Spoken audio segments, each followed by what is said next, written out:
पार्थ अपने माता पिता का एक लौता पुत्र था। उसके माता पिता उसे बहुत प्यार करते थे।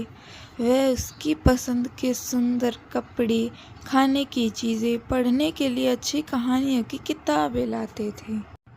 लेकिन उसे किसी भी बात की खुशी नहीं मिलती थी। पार्थ की माँ भी उससे बहुत प्यार करती थी।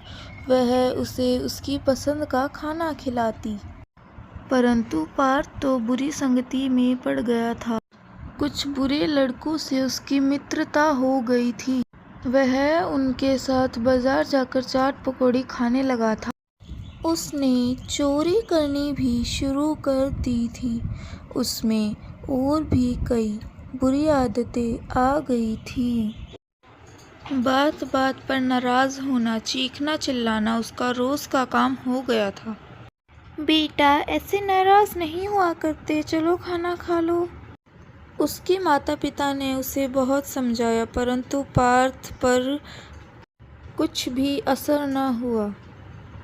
एक दिन उसके पिताजी बहुत से सेब लाए। सभी सेब ताज़ा थे, परंतु एक सेब सड़ा हुआ था।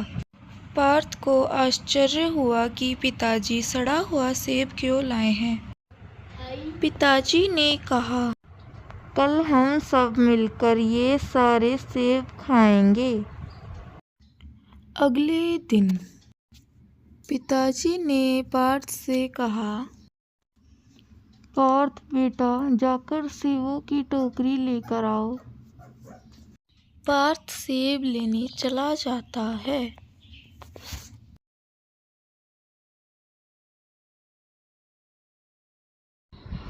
पार्थ सेबों की टोकरी लेने के लिए किचन में आ जाता है।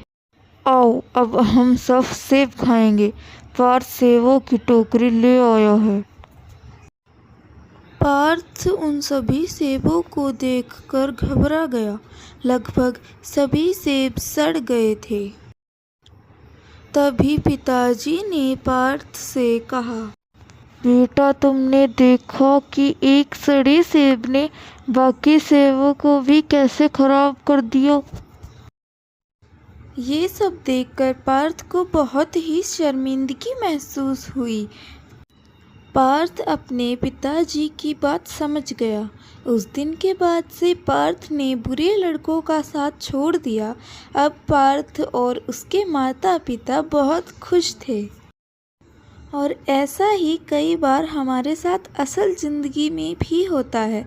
कई बार हम दोस्ती में इतना डूब जाते हैं कि हम अपने माता पिता की बात नहीं सुनते और बुरी संगति में चले जाते हैं।